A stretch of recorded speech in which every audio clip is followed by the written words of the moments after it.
अस्सलाम वालेकुम जी, मैं हमारी अली, आप देख रहे हैं मेरा चैनल। धर्मेंद्र की आखिरी ख्वाहिश सामने आ चुकी है। आखिरकार उनकी दूसरी बीवी हेमा मालिनी ने भी अपना मुंह खोल दिया और उन्होंने बहुत सारी चीज़ें डिस्कस की हैं। धर्मेंद्र ने जी किस तरह हेमा मालिनी को मज़हब इस्लाम कन्वर्ट करने के लिए राज़ी किया था, किस तरह से बनाया था। ये ज़मीन हमारे बड़ों की है, हमारे पुरखों की है, इसे हर हाल में संभाल के रखना है। धर्मेंद्र ने ज़मीन का बड़ा हिस्सा बेटों और बेटियों के बजाय किस इम्पॉर्टेंट शख्स के नाम किया और आहिस्ता आहिस्ता अब जायदाद के हवाले से भी बहुत सारी चीज़ें एक्सपोज होना शुरू हो गई हैं। कुछ लोग ये समझते थे कि जायदाद जो है वो बांट कर नहीं गए, लेकिन वो काफ़ी स्मार्ट थे। वो जानते थे कि 2 बीवियों और 6 बच्चों में बहुत सारे प्रॉब्लम्स हो सकते हैं, क्योंकि ये आपस में एक दूसरे की शक्ल तक देखना गवारा नहीं करते। तो किसके नाम किया वो हिस्सा, आज की वीडियो में इस पर बात करते हैं। रिक्वेस्ट है चैनल को सब्सक्राइब करें जी, वीडियो को आखिर तक मुलाहिजा ज़रूर फरमाइएगा। हाल ही में अपने लाखों मद्दाहों को सोगवार छोड़कर जो है इस दुनिया से जाने वाले 89 ईयर्स के धर्मेंद्र सिंह, जो कि 1979 में अदाकारा हेमा मालिनी से शादी करते हैं, वो इस दुनिया से जा चुके हैं। हेमा मालिनी के लिए वो इसलिए बहुत इंपॉर्टेंट इंसान थे क्योंकि हेमा मालिनी और वो बहुत मोहब्बत करते थे।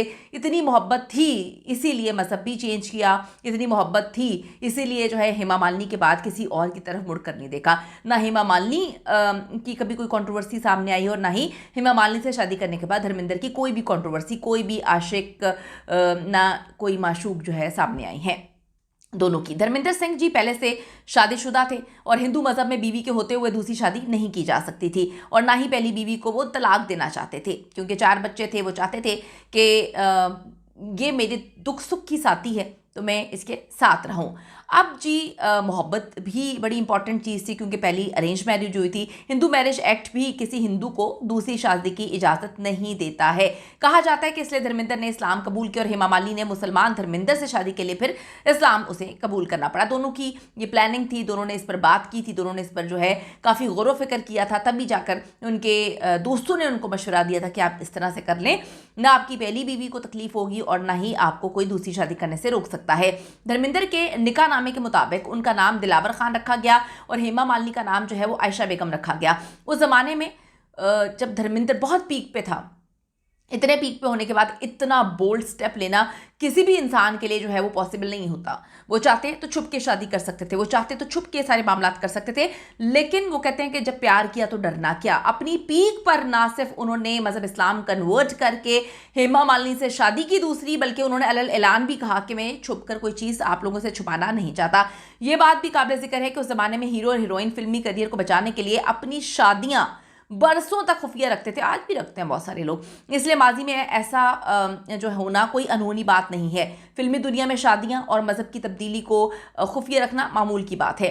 लोकसभा के 2004 के इंतखाबात के दौरान भी ये तनाज़ा उभर के सामने आया था, जब धर्मेंद्र के असासों के गोशवारे में हेमा मालिनी का तस्करा तक नहीं किया गया था, जिस पर हेमा मालिनी ने कहा था ये किसी का भी बहुत ही निजी मामला है, उनका पर्सनल मैटर है, जिस पर किसी और को मदाखलत जो है उसकी इजाज़त नहीं है। अपनी मजहबी शख्सियत और शनाख्त छुपाए रखना या दीगर मज़ाहिब की रसूमात और त्योहारों में शिरकत करना इंडिया में बहुत ज़्यादा आम है। शाहरुख खान हो गए, सलमान खान हो गए, आमिर खान हो गए, यूसुफ खान यानी कि दिलीप कुमार हो गए, और उसके बाद दीगर की ज़िंदगियाँ ऐसे ही जो है मिसालों से भरी पड़ी हैं। वो अपनी पर्सनल लाइफ को पर्सनल रखते हैं, यानी कि मज़हब इंसान का बहुत ही पर्सनल मैटर है जो कि अदाकार समझते हैं। धर्मेंद्र ने अपने पुराने इंटरव्यू में इतराफ़ किया था कि मैंने 8 साल कबल शराब छोड़ दी थी और इस फैसले ने मेरी मुकम्मल तौर पर ज़िंदगी जो है वो बदल दी थी। पंजाबी फैमिली से उनका ताल्लुक था और वो बताते थे कि उन्होंने बहुत पहले से शराब पीना शुरू कर दी थी।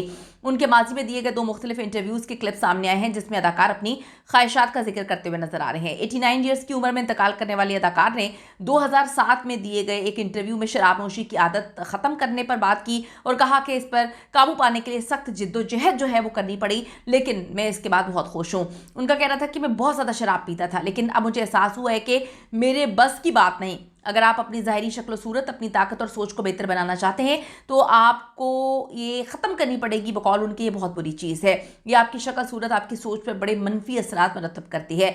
लेजेंडरी अदाकार के मुताबिक काश मैंने कभी शराब को हाथ तक ना लगाया होता। अगर मैंने कभी इसे हाथ ना लगाया होता तो आज मेरी ज़िंदगी मुख्तलिफ होती। इस मुख्तलिफ ज़िंदगी पे भी लोगों ने काफ़ी कंट्रोवर्सी बनाई थी कि क्या ऐसा था जो वो नहीं चाहते थे, क्या वो हेमा मालिनी से शादी नहीं करना चाहते थे, क्या शराब के नशे में उन्होंने हेमा मालिनी से शादी की, क्या शराब के नशे में उन्होंने मज़हब इस्लाम कन्वर्ट किया। बहुत सारी कंट्रोवर्सीज फिर एकदम से पैदा होती हैं। वो कहते हैं कि अगर मैं ऐसा ना करता तो मैं एक मुख्तलिफ शराब ना पीता तो एक मुख्तलिफ धर्मेंद्र होता। धर्मेंद्र की मौत के बाद उनकी अहलिया अदाकारा हेमा मालिनी ने उनके साथ यादगार तस्वीरें जो हैं और एक पैगाम जारी किया। हेमा मालिनी ने एक्स पर एक तवील मैसेज लिखा और तस्वीरें भी शेयर की। उन्होंने लिखा, धर्म जी वो मेरे लिए बहुत कुछ थे, प्यार करने वाले शौहर, हमारी 2 बेटियों के बाप, एक दोस्त, फलसफी, गाइड, शायर, मेरी हर ज़रूरत के वक्त काम आने वाले। अदाकारा ने लिखा, एक अवामी शख्सियत के तौर पर उनकी काबिलियत, उनकी मकबूलियत के बावजूद उनकी आजिज़ी ने उन्हें दूसरों से मुख्तलिफ किया। फिल्म इंडस्ट्री में उनकी लाजवाब शोहरत और कामयाबियाँ हमेशा याद रखी जाएंगी। हेमा ने लिखा कि जी मेरा ज़ाती नुकसान नाकाबिले बयान है और जो खला है वो कभी पुर नहीं हो सकता, वो सारी ज़िंदगी रहेगा। बरसों इकट्ठे रहने के बाद मेरे पास बहुत सारे ख़ास लम्हात हैं जिनको ज़िंदा रखने के लिए मेरे पास यादें भी हैं। धर्मेंद्र को जी याद करने वाली सिर्फ हेमा मालिनी नहीं है, बल्कि लाखों और लोग हैं जो उनसे बड़ी मोहब्बत करते थे। धर्मेंद्र भी अपने प्यारों को कभी नहीं भूले थे। मदाहों ने उन पर अटूट मोहब्बत की बारिश की, अपने काम से इतना प्यार था, ख़ानदान से भी प्यार करते थे। सबसे बड़ा सबूत कि अपनी मौत से पहले ही धर्मेंद्र ने अपने भतीजों का इतना ख्याल रखा कि उनके नाम 19 कनाल ज़मीन छोड़ दी अपने भतीजों के लिए। धर्मेंद्र ने ना सिर्फ अपनी बीवी और बच्चों की जिम्मेदारियां निभाई, बल्कि अपने चचा, भाइयों और भतीजों पर भी उन्होंने बहुत तवज्जो दी। उन्होंने उनके लिए बड़ी खिदमत की और आज भी वो याद करते हैं। धर्मेंद्र ने अपने आबाई ज़मीन भी अपने भतीजों को मुंतकिल कर दी है। उन्होंने ये बड़ा कदम इसलिए उठाया कि वो अपने जो आबाओ अजदाद हैं उनके वर्से को हमेशा महफूज रख सकें। ऐसा करके उन्होंने साबित किया कि वो हकीकी ज़िंदगी में भी ही मैन ही थे, बहुत बड़े स्टार थे।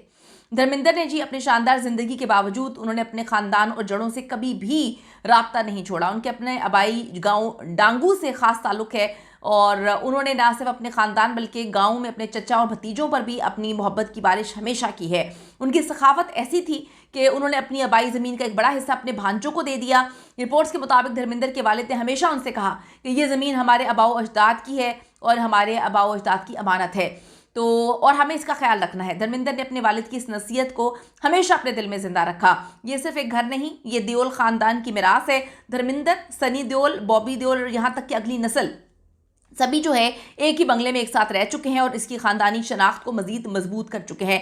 हेमा मालिनी ने जी दुखी दिल से अपने जज्बात का इजहार किया है और उन्हें मालूम है कि देओल ख़ानदान में कभी उनके लिए जगह नहीं बन पाई और ना ही बन पाएगी। हमेशा एक चीज़ है, आपसे कितनी भी मोहब्बत क्यों ना की जाए, जो सेकंड होता है वो सेकंड ही होता है, पहला पहला ही होता है। पहला प्यार हो जाए, पहली बीवी हो जाए, पहला शौहर हो जाए या पहला बच्चा हो जाए, तो हर चीज़ पहली जो है वो बड़ी डिफरेंट होती है। और अगर आपका शौहर आप अपनी फ़र्स्ट वाइफ को तलाक नहीं दे रहा तो डेफिनेटली वो उससे प्यार भी करता है या ख़ानदान का प्रेशर था, जो भी है। उन्होंने कभी अपनी पहली बीवी को नहीं छोड़ा। आखिरी अयाम में भी वो दूसरी नहीं पहली बीवी के साथ थे। हेमा से उनकी जितनी मोहब्बत क्यों ना हो, लेकिन आखिरी अयाम में हेमा मालिनी उनके साथ नहीं थी, उनकी बेटियां उनके साथ नहीं थे तो पहली बीवी साथ थी, उनके बच्चे साथ थे। तो ये भी एक बहुत बड़ी अजीब सी मिस्टीरियस बात है कि ऐसा क्यों हुआ। क्या धर्मेंद्र साहब की आखिरी वक्त में कोई नहीं सुन रहा था? पैसा बहुत सारी चीज़ें चेंज कर देता है। अपनी कीमती राय ज़रूर दीजिएगा इस हवाले से। See you in the next video.